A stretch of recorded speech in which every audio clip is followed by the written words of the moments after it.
வணக்கம் கும்பராசி அன்பர்களே.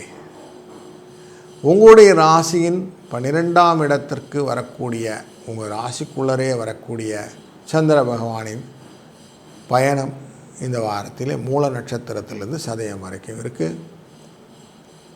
அதே போல் ராசியின் அஷ்டமத்திலே இருந்த புத பகவான் 9ஆம் இடமான துலா ராசிக்குள்ளே வராரு. அப்படிங்கிறதும் கூடுதலாக செய்திகளாக இருக்கிறது.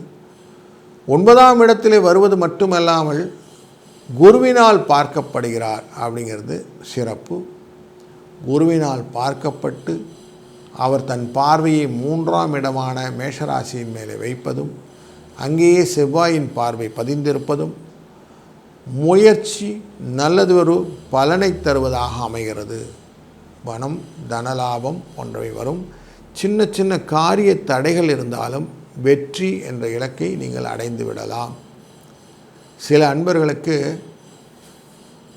யாரோ அழைக்க வராங்க அப்படின்னு சொல்லி கூட ஆடைகள்லாம் வருவதற்கு வாய்ப்பு, மாமன் சீர் அந்த மாதிரிலாம் சொல்லுவோம் இல்லையா, அப்படிலாம் சீர் வருவதற்கான வாய்ப்புகளும் உண்டு.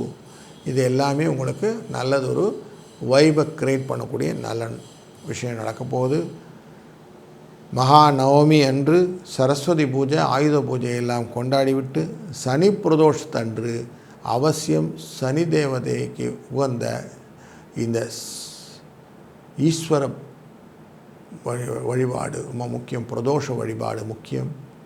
சிவனை வழிபட உங்கள் கஷ்டங்கள் விலகி அந்த சனியின் 2ஆம் இடத்து வக்கரத்தின் பலன்களை, நெகட்டிவ் பலன் போய் பாசிட்டிவ் பலன் உங்களை வந்து சேரும்.